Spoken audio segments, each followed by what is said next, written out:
Hello, Stephen. Amazing to meet you. Hey, Dan, So, be here so with you. glad that you jumped on for this. Let's get right into tell me a bit about who you are and what you what is your thing right now? What is my thing? I love that. I got so many things going on in my Yeah. life. Um, so I'm a sexologist, and for most people, they're like, "What the heck is that, Stephen?"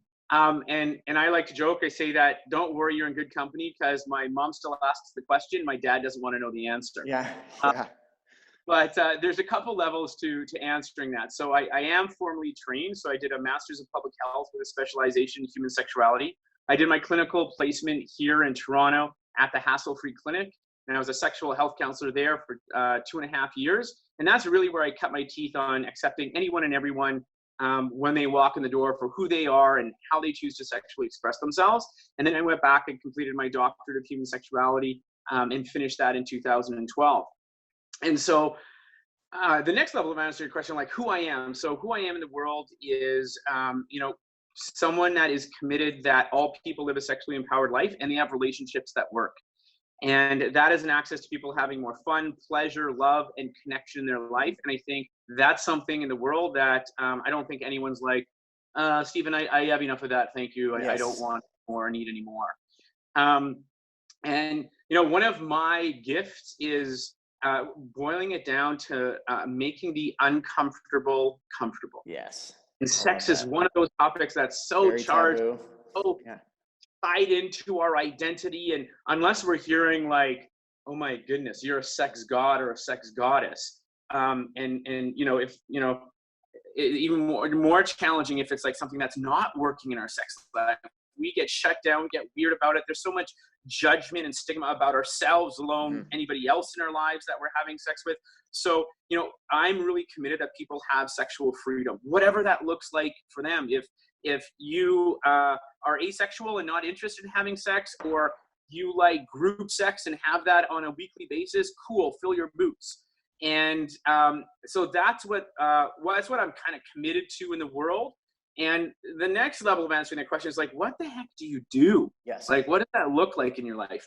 So for me, I again have a fascinating journey with the clients that I work with, because I get a window into a part of their lives that they don't share with anybody else. So I have a private practice where I work with individuals and couples. And what that looks like at this point is doing 3-day VIP retreats with people. So we get to go in and do a deep dive and actually transform their sex life. And that's something that I'm really excited about. It's called the Better Sex Blueprint VIP Intensive. And that's something that's evolved. I've been doing private practice kind of like the 1 hour a week for the past 8 years. And now that's the thing that's lighting me up, exciting me. The next level is speaking. So I'm a performer.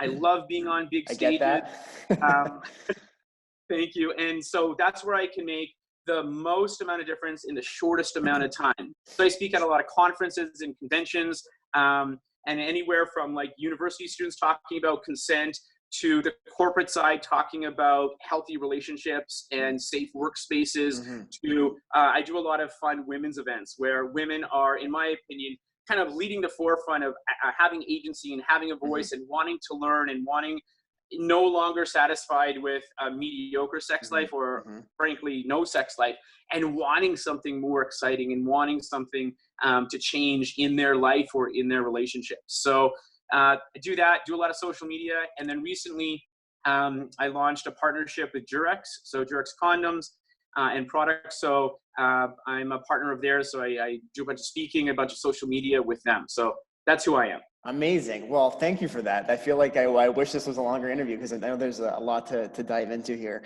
Why sex and how the heck did you get into this field? Damn, Dan, that is a long Yeah. lot of things. So I'll give you the Coles Notes version. I grew up Roman Catholic. So again, sex is bad and wrong, and you Yeah. got to wait till marriage. And not only is doing sex bad and wrong, but even thinking about sex is bad and wrong. So I would go to church and be like, okay, I'm I'm not going to think about sex. I'm not going to think about sex. And then I'd walk out of church and I'd see like billboards or magazines, movies or whatever. And it's like sex, sex, sex, sex, Not sex. making it easy for me. Don't do that. That's wrong, Stephen. So from an early age, I was very confused about like getting these mixed messages about sex of like, this is bad and wrong. You shouldn't do it. And then this is good. So that was always piqued my curiosity.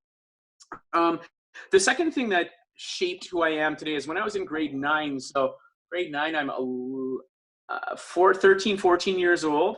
I found out that a girl that I had grown up with and played with in, you know, the yard or the neighborhood, had been sexually abused from the age of, I think you're like 7 to 13. And I found out I was at school and I was devastated. I left school, I came home, I remember crying. My mom was awesome. She talked to me, but I was so upset. And this girl, she came over to talk to me. And, you know, she was great. She said, you know, Stephen, this is what happened. And, there's nothing for you to do. And there was something in me, Dan, that was like, this shouldn't have happened on my watch. Now, the reality was that she was 2 years older than me. So I didn't, have the cognitive ability or how to share that or even comprehend what was going on at that time. But there was a clear line for me of like, this should not happen. If I can do something to change that, I will do that. And then the third thing happened when I was in my early 20s. So it was my last year of university. And my parents were very proud of this. I was a topless male waiter at a place called the Wild Coyote in Vancouver, British Columbia. That's where I grew up. Yeah. And so what that looked like is I would walk around topless. It was women only from 8 o'clock till 10 o'clock, and then 10 o'clock become a regular club. But 8 o'clock to 10 o'clock, ladies' night, male strippers in Vancouver. They go full Monty. And I was a male waiter. So I'd stand around. I remember AJ was the MC, and he said, Stephen, just stand there and keep talking. And they're either going to buy shots from you because they want you to shut up and go away, or they think you're cute. And I was like, okay, I can do that. And I did that. But Dan, it was, again, a window into female sexuality that very few straight, cisgendered, white men get. There was like 200-300 women having agency, owning their voice, like vocalizing what they wanted. And I was like, Toto, we ain't in Kansas anymore. Yeah. So it was so fascinating for me. Like, there's something there because women, generally speaking, don't have a sexual voice, aren't given permission to say, hey, this is what I like, this is what I want. Now, things have changed since that time, but those were 3 pivotal incidences. There's one major in my transformation, but we don't have time to go into that. So maybe if you do more of these, I can dig into that. Yeah, and but actually we do have like more. I can go on a little bit more because my next one's not for another 50 minutes. So we don't have to go, like, it's not a hard stop in another minute or two. I want to be respectful of your time. But I do have to ask, like, what was in that, like, what did you see through that window into women's sexuality?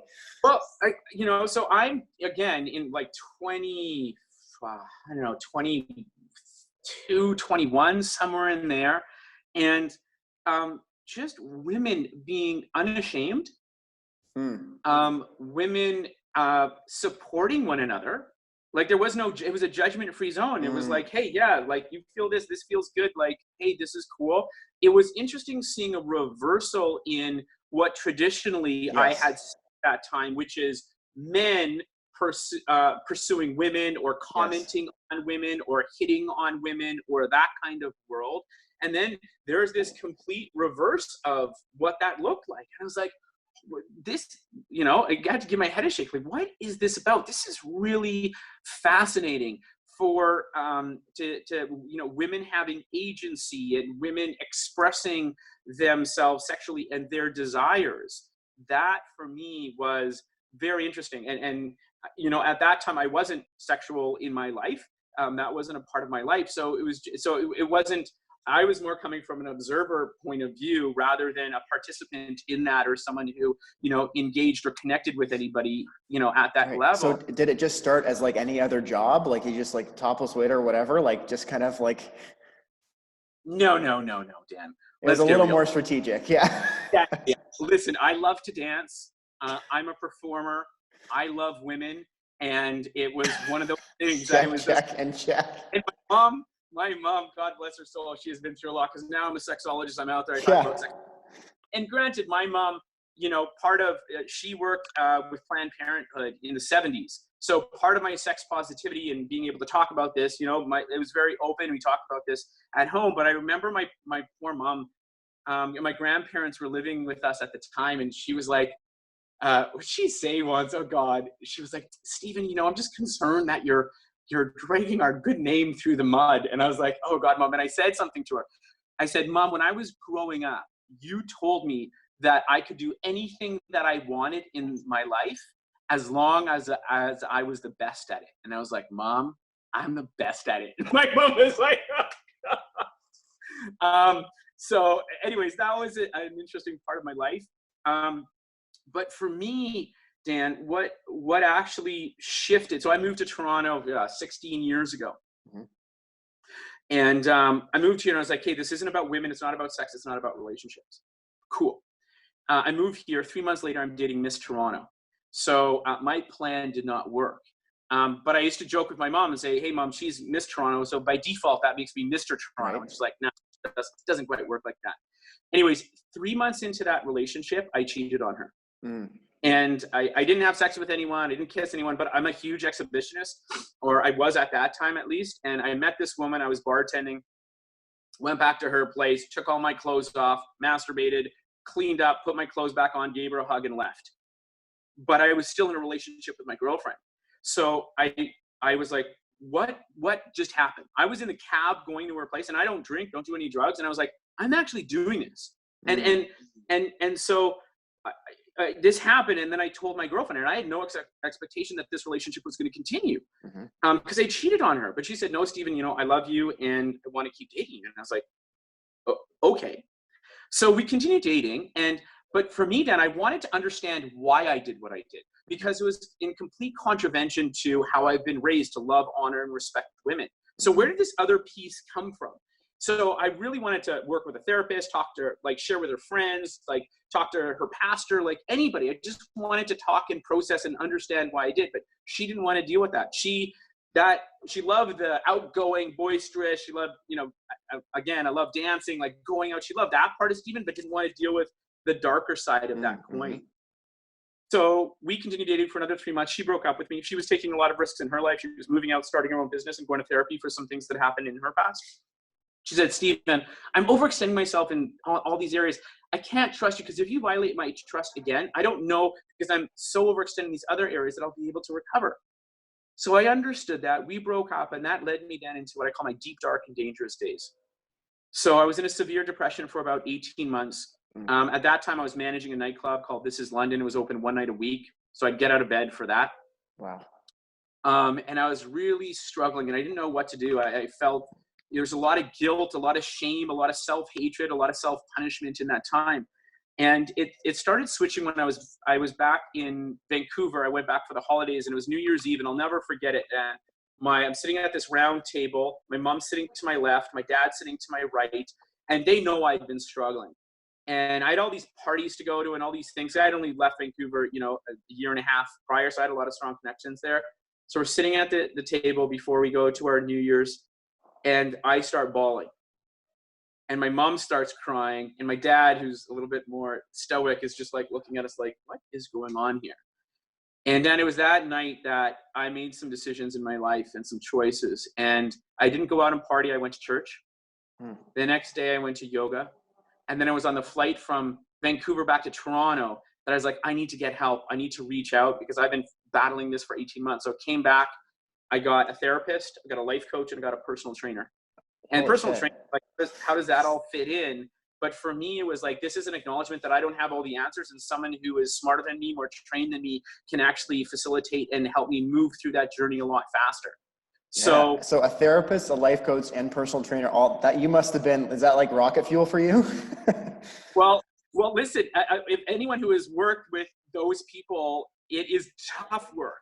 Yeah. And so I went to work on myself and started pulling apart my relationships, how I construct sex, how I see women, all this other. So again, I did the work that I was desperate to do to understand who I was. And so I found, you know, these two parts of me: one, to love, honor, and respect women, and this other part of me that had this, you know, fantastical sex drive and imagination, and wanted to connect with multiple partners and explore kink and all this other kind of stuff. But I was taught that this is good, this is what my great grandmother would want, and this is bad. there's something wrong with you. There's something corroded. There's something perverted. There's something wrong about you. And so in the work that I did is realizing that one wasn't good, one wasn't bad, but they were both parts of who I was. And I need to be responsible and to be able to own and embrace those parts. So I was like, okay, cool. I got these two parts. What's next? So I looked at what was next for me, and it was looking at, well, why can't I access both of these at the same time? And it was because I had been giving a sexual script, right? Or a relational script of like, as a heterosexual cis man, this is how you access sex. You go on dates, you say these things, you do these things, and then you get sex. And I was like, like a formula for me, because that's not authentic to who I am. It's like that relationship escalator. You get on and then you just kind of like roll all the way up. And then someday you're there and you're like, how did I get here? Why am I with this person? So I wanted to, look at and pull apart and look at, what in now my world is called designer relationships. Like, how do you create something that's really authentic? So I was like, okay, that's social script. I'm going to get rid of it. But now what do I do? How do I do this? So that's when I created my sexual core values, which are honesty, respect, and safety.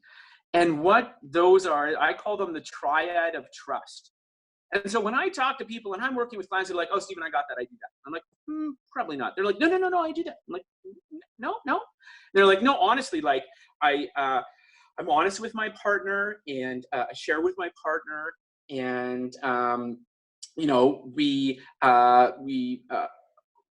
we respect boundaries, and we don't force each other. And, we always use condoms as a heterosexual couple. And I was like, okay, cool. That's not what I'm talking about. Yeah. I'm like, honesty, respect, and safety first and foremost with yourself.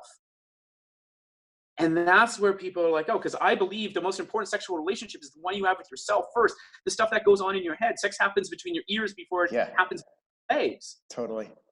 So I had to go through that and reconcile, like, okay, this is who I am. I had to be honest with myself. I had to respect myself for this is how I wanted to express myself and connect at that time. And I need to be safe about it. Now, the safety issue for me, like, it's not about wearing condoms because I don't want my, penis to turn green and fall off. I mean, that's an important part. Sexual health is, but it was more the emotional and psychological part that had me in that depression for so long. Mm-hmm. So I was like, hey, these are my core values. So now what do I do? And at that time, I was having sex with this amazing woman. She was originally from Costa Rica, and she was a stripper at that time. And I remember so she had this really fiery personality, which made the sex really great, but she had this temper too. So she calls me up one day and she's like, I'm not going to try and do a female costume. She's like, Stephen, she's like, are you having sex with other women? And there was this dead silence as I contemplated. And then I said, yes. And then she said, oh, I didn't expect you to answer that. And I was like, I didn't expect to either. But I want to respect you enough to let you know who I am and what I'm doing. And then you can actively choose if that's something that works for you. Just other pause.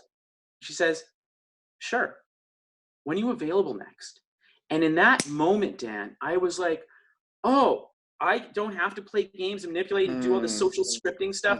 I can actually put it out there. Dance around it. And I can own that myself and then have partners choose that. And that transformed my life. And I was able to have connections and explore sex in a completely different way.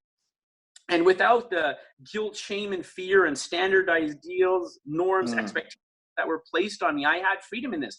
And so I have wonderful relationships to this day that are now platonic, but I have emceed weddings for past lovers. I have babysat kids for past lovers because that level of integrity was the foundation that sex was built upon. And most people don't. They're like, yeah, I'm going to bang sex you with first. this, all this other kind of stuff.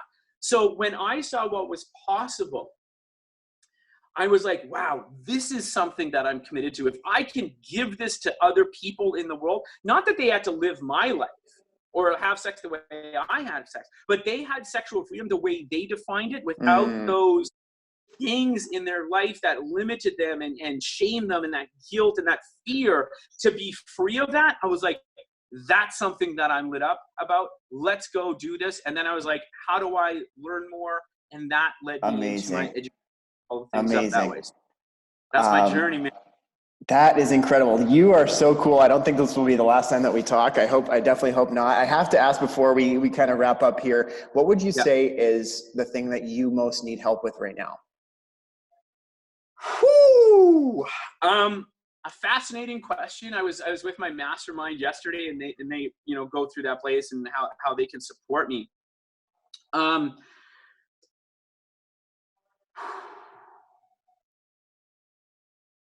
so what I'm good at is producing results. I can create things. I can put things out in the world. I can do that. Um, what I struggle with the most is my own self-talk. And so where I'll get up to like a ceiling of something and then I'll shrink down. So for example, yesterday I launched my partnership with Durex, launched my YouTube channel, which people want to check out. It's Dr. Stephen DeWitt, sexologist. And then, so what I'd normally do is I'd have this big thing this partnership, and I'm really excited, and this brand and this alignment of values. And then I'd be like, I wouldn't acknowledge or celebrate that. I'd be like, okay, what's next? Let's go. And I've always heard this, Dan, about like, oh, you need to celebrate your wins. And I'm like, get bent. Yes. Like Yeah. here, you need to be like here. And like, I got so much stuff to do. I got so many balls in the air. I got this engagement. I got this, all this other kind of stuff. I don't have time for that. But it was shared with me. My girlfriend sent me this message, and there's this woman, Gala Darling. You look her up on YouTube, and it was all about witnessing your expansion and celebrating that as a way and a methodology to have the ceiling that you had become the new floor that you stand on. And without actually owning that and celebrating that, you can't actually move to the next level. And that's what I saw for myself. I'd come up, I'd have these big wins, win awards on TV, blah, blah, blah. And then I wouldn't acknowledge that and be like, oh, I gotta be the ceiling. Yeah. I bounce down. So now it's like, okay, I'm standing on that and then checking out what's next. So that's the thing, is that internal. So, if we're sending this out to other people or people, in our communities, it's, if you don't see me continually stepping into the light and sharing my message, because there are so many people in this area that are stuck or resigned. I think there's an epidemic of bad sex, and people who are unhappy in their relationships, and or there's abuse and molestation and rape on the other side of the far end of that spectrum, and that's just something that doesn't need to be there. And so if people see me not stepping up, or people are like, oh, Steven's been quiet, I don't know, like, send me a DM, you on it. Yes. Call me on it, right? Be like, hey, like, what's going on in your head? Like, what stories are you telling yourself, even that keep you small? That's the work that I find is going to make the biggest difference in where I'm going in my transformation. Right. Well, listen, I think you just have the type of confidence and personality that makes a topic like this, that is so back in the far corners of people's minds, something that's like as if we're talking about the weather, you know what I mean? And it's just been incredible to share that with you. So I love that you have a YouTube channel. I love that you're thinking of how to put yourself out there more, because the world really does need this. And I'd love to talk again in the future. Yeah. So keep doing what you're doing. And just before we wrap, where can people find you online? How can they connect with you? Yeah, so Instagram is Dr. DeWitt, so DRDEWIT. So that's why I'm most active there. But again, this YouTube, so this partnership, I was like, okay, I'm launching this, but I was like, oh wait, I gotta do YouTube videos now. Yeah. So that again is, if you look up Dr. So DR and then Stephen DeWitt, STEPHEN DE WIT, sexologist. That's gonna be my YouTube, and then my website is Dr. DeWitt. So again, DRDEWIT.com. And happy to talk to people. People have ideas. People want to chit chat. People want to partner. I'm always open to that, and supporting, cool people like you that are, sharing people's messages. Cool. Thanks, man. This has been amazing. Yeah, you're welcome. Appreciate it. Be in touch. All right. Cheers. Thanks a lot.